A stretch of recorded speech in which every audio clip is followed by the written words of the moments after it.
어느 늦은 여름밤 나는 친구들과 함께 인기 없는 지역의 작은 산에 캠핑을 갔다. 그 산은 오래된 전설로 유명했다. 전설에 따르면 여러 해 전 한 여성이 그곳에서 실종되었고 그녀의 영혼이 아직도 산을 떠돌고 있다고 했다. 사람들은 그 여성을 흰 옷의 여인이라고 불렀다. 친구들과 나는 캠핑을 위한 모든 장비를 챙기고 산 정상 근처에 텐트를 쳤다. 바람이 살랑이는 가운데 우리는 모닥불을 피우고 둘러앉아 이야기를 나누기 시작했다. 자연과의 고요한 조화 속에 우리만의 작은 축제가 시작되었다. 웃고 떠들며 시간 가는 줄 모르고 있다 보니 어느덧 자정이 넘어가고 있었다. 캠핑을 하면서 꼭 해야 할 의식 중 하나는 바로 공포 이야기를 나누는 것이었다. 마침 분위기도 어둑어둑해졌고 분위기를 타고 친구 중 한 명이 흰 옷의 여인 이야기를 꺼냈다. 전설에 따르면 그 여인은 산속에서 살아 돌아오지 못한 이들과 영혼의 교감을 나누며 자신과 같은 운명을 맞이한 이들을 도와준다는 것이었다. 하지만 단 하나의 조건, 그녀는 결코 눈을 마주치지 말아야 한다고 했다. 만약 눈이 마주치면 그녀는 그 사람의 몸을 빼앗고 그 영혼을 영원히 산중에 가둬버린다고 했다. 이야기를 듣는 동안 나는 괜히 주변이 신경 쓰였다. 바람이 나뭇잎을 흔드는 소리나 친근하게 느껴지던 풀벌레 소리까지도 낯설게 느껴졌다. 무언가 우리를 지켜보고 있는 듯한 느낌이 들었다. 하지만 나는 이내 그런 생각을 떨쳐내고 친구들과 웃으며 분위기를 전환했다. 그런데 그때였다. 저 멀리 장작 더미 뒤쪽에서 하얀 형체가 순간적으로 사라지는 것을 목격했다. 처음에는 내 눈이 잘못 본 것이라 생각했지만 이상하게도 가슴 한켠에서 불안한 감정이 가시지 않았다. 나는 친구들에게 그 사실을 이야기했지만 모두 다 내가 헛것을 본 것이라고 했다. 잠자리에 들기로 하고 각자 텐트에 들어갔다. 모닥불이 타닥거리는 소리가 점점 희미해져갔고 깊은 어둠이 우리 주위를 감싸기 시작할 때쯤이었다. 나지막한 목소리가 들렸다. 도와줘. 처음엔 바람 소리인지 알아채기 어려웠다. 그러나 점점 명확해지면서 그것이 사람의 목소리임을 깨달았다. 곧이어 텐트 밖에서 누군가 기어가는 소리가 들려왔다. 호기심과 두려움이 뒤섞인 나는 조심스레 텐트 지퍼를 조금 열어 바깥을 내다보았다. 월광 아래 텐트 주변을 맴도는 여인의 형체가 보였다. 그 여인은 하얀 소복을 입고 있었고 머리카락은 얼굴을 가릴 정도로 길었다.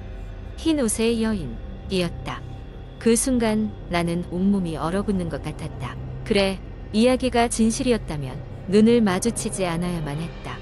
나는 급히 지퍼를 올리고 텐트 안에서 기도하듯 손을 모았다.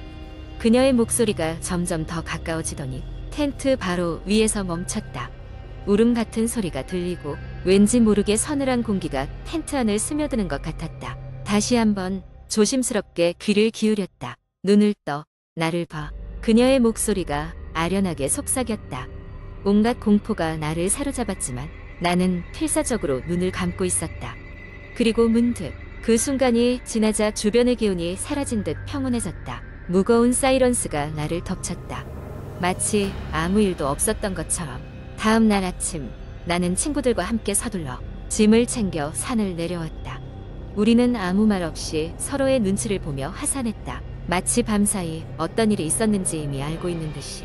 그 사건 이후로 나는 다시는 그 산에 발을 들이지 않았다. 그리고 지금까지도 그날 밤의 체험은 나에게 공포썰이 현실과 같은 것처럼 생생히 남아있다.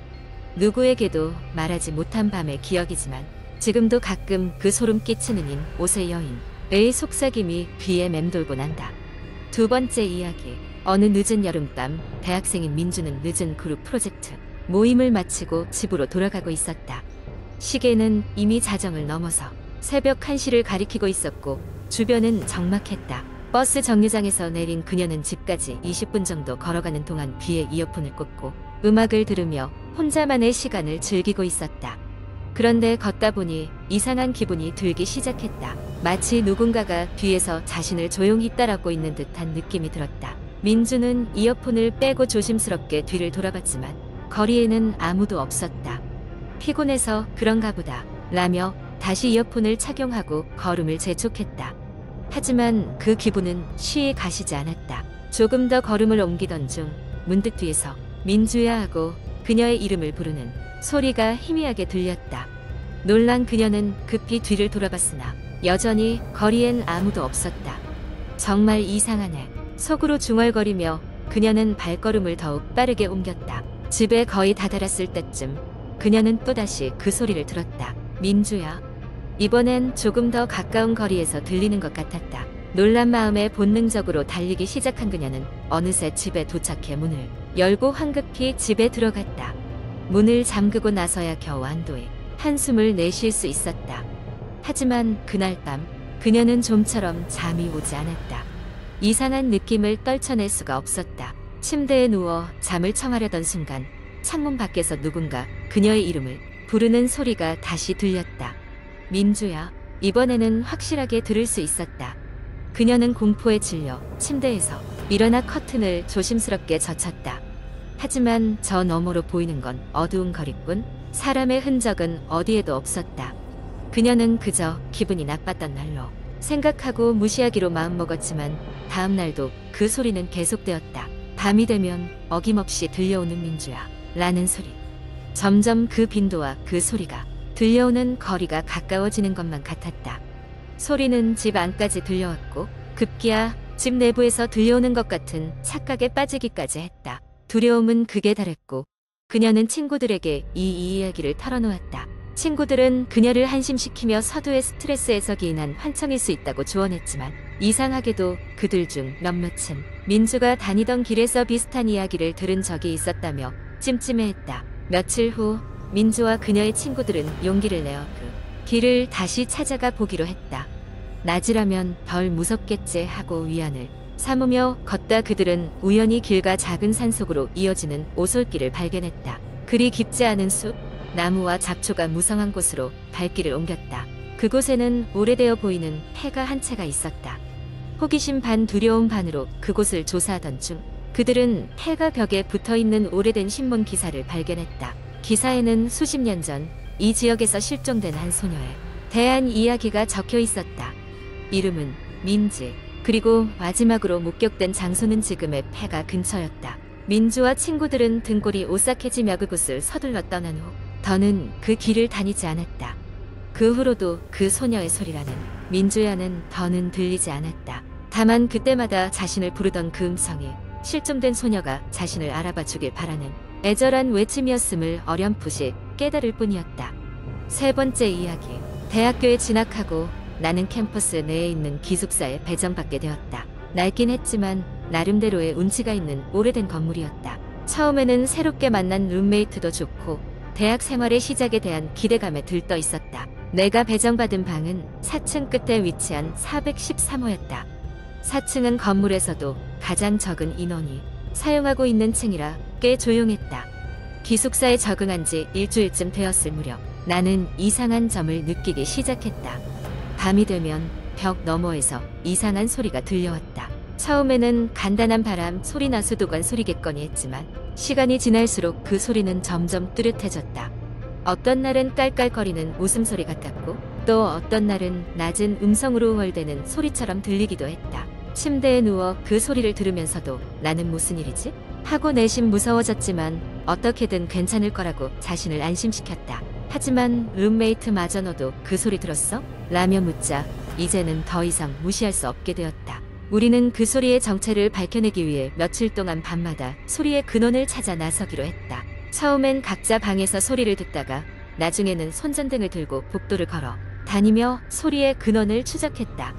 그런데 놀랍게도 소리는 항상 우리가 포착하기 직전에 사라지거나 혹은 너무 멀리서 들리는 듯했다. 결국 우리는 기숙사 관리인에게 도움을 청했다. 관리인은 우리가 언급한 소리에 대해 조금 당황한 표정을 지었다.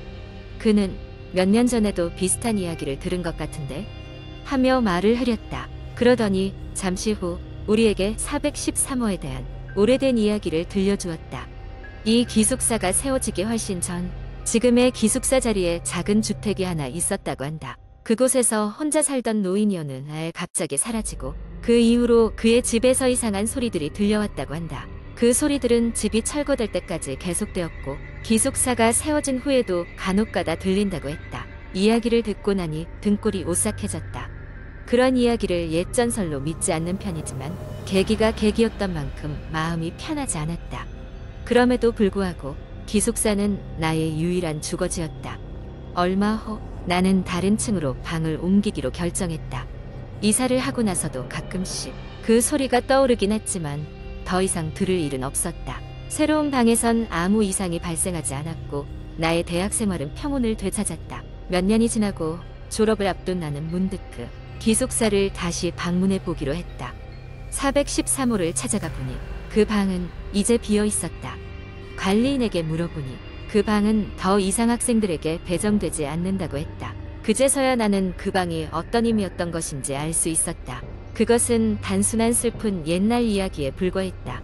하지만 그 소리들은 여전히 나에게 미스터리로 남아있다. 어쩌면 정말로 오래전 그 노인의 울음소리였던 걸지도 모르는 일이다.